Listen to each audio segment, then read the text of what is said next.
des barrages gérés par Hydro-Québec. On va faire le point avec Marc-Antoine Pouliot, il est porte-parole d'Hydro-Québec. Bonjour, merci d'être avec nous. Oui, bonjour. Bon, quels sont les débits actuellement, à commencer par le barrage qu'on voit à l'écran, celui de la Chute-Belle?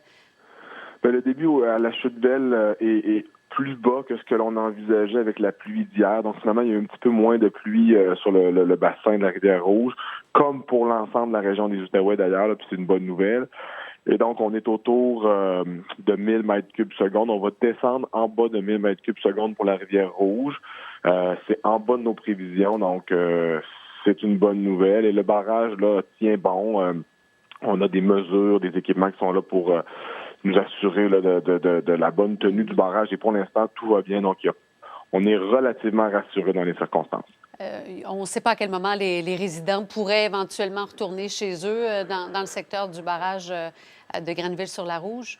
Non, malheureusement, c'est trop tôt pour donner un moment. C'est certain qu'étant donné les circonstances, étant donné qu'on va avoir excédé pendant plusieurs jours la capacité du barrage, il va y avoir beaucoup de vérifications à faire avant d'autoriser les gens.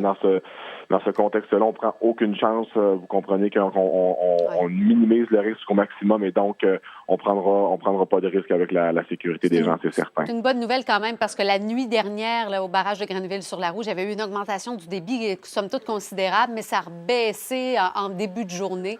Et là, on voit que ça se maintient. Oui, puis là, la pluie est derrière nous pour plusieurs jours. On parle d'environ jusqu'à mercredi prochain.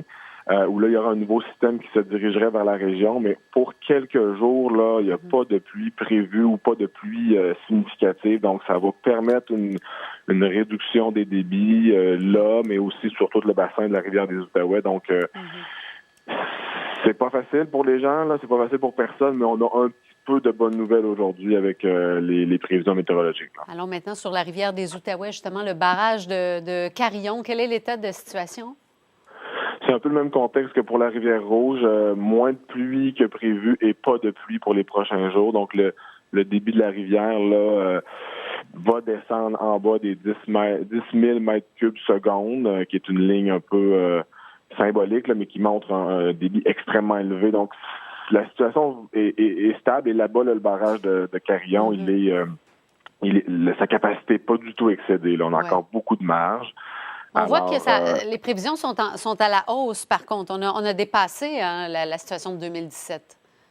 On l'a dépassé. Là, on va revenir à peu près au même niveau là, dans les prochains jours, dans les prochaines heures même. Mais oui, effectivement, samedi, vendredi même, on a dépassé les niveaux de 2017. Mais dans ce cas-ci, on a beaucoup de marge. Là, c'est un très, très gros barrage. Là, c'est un barrage de grande ampleur. Et là, on a beaucoup, beaucoup de marge avant d'atteindre la capacité maximale. OK, voilà qui est rassurant.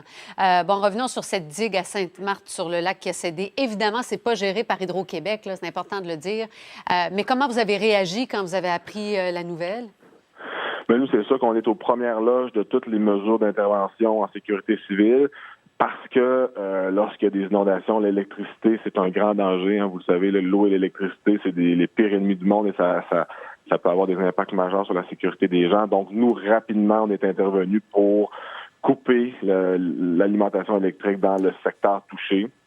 Donc, il y a une interruption que l'on a mise en œuvre là, pour 2000 résidences à Sainte-Marthe, sur le lac. Tout ça, évidemment, pour assurer la sécurité des gens. Donc, on est en communication et en collaboration étroite avec les services de pompiers, avec les gens de la SQ, avec la sécurité publique. Et là, dans ce cas-ci, ça s'est fait très rapidement. On a pu réagir vraiment, vraiment rapidement pour éviter là, des situations très, très dangereuses. Oui, c'est extraordinaire, là, des situations comme celle-là. Donc, vous avez coupé l'électricité à 2000 résidences en marge de ce qui s'est passé à Sainte-Marthe. Oui, rapidement hier soir, puis ça continue tant et aussi longtemps qu'il le faudra. C'est très malheureux pour les gens, mais on est dans une situation extraordinaire. On n'a pas le choix de prendre des mesures extraordinaires. Merci beaucoup d'avoir pris le temps d'être avec nous ce matin, Marc-Antoine Pouliot, porte-parole d'Hydro-Québec. Bonne journée. Merci à vous. Bonne journée.